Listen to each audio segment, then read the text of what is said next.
terms of cubic meters. Mwiki kaunti-ini ya Embu ni mathomithitio njira itiganite cia kuruga hamwe na kuhuthira mwaki matekuhuthira ngũ, tabarĩra ĩrĩa ikinyanirio ni gikundi gikũrĩkanĩte ta ache. Kuringana na mũrũgamĩrĩri wa gikundi gĩkĩ Julius Ng'ang'a, ithĩi nyingĩ cia macani kaunti-inĩ ĩno itirĩ irahota gũtiganĩria ũhũthĩri wa ngũ harĩ gũthĩa macani, ũndũ ũrĩa ũkoretwo ũrĩ thĩna mũnene gwakinya nĩ kũmenyerera marĩa matũrigicĩirie. Firewood is seen to be readily available in the farms. But again, as you know, we are still struggling with our forest cover.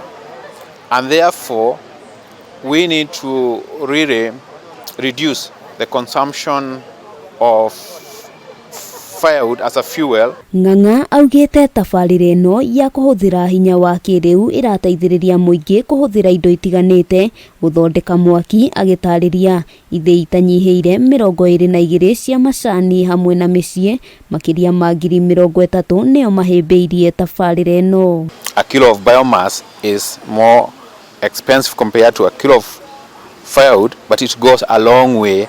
You know, it produces more energy, and in the long run you still save the tree.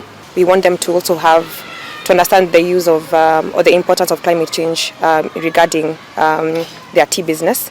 So we've really been able to, through the project, investing in our field service and tea extension staff to understand climate change in relation to the tea business. Ona kuri uguo augite muoroto wao ni uhuthiri wa ngũ ukorwo kinyiha na gicunjĩ kia 30 harĩ 100, ũndũ ũrĩa augite no ukinyanire a Kenya mangĩtĩkĩra kuhĩmbĩria tabarĩra ĩno. Probably need a lot of support, including government, if they could give subsidies so that more households can be able to buy the renewable energy facilities. Handu-inĩ ha Kameme TV, rĩtwa rĩakwa nĩ Wambui wa Njũgũna. In terms of cubic meters, and there's a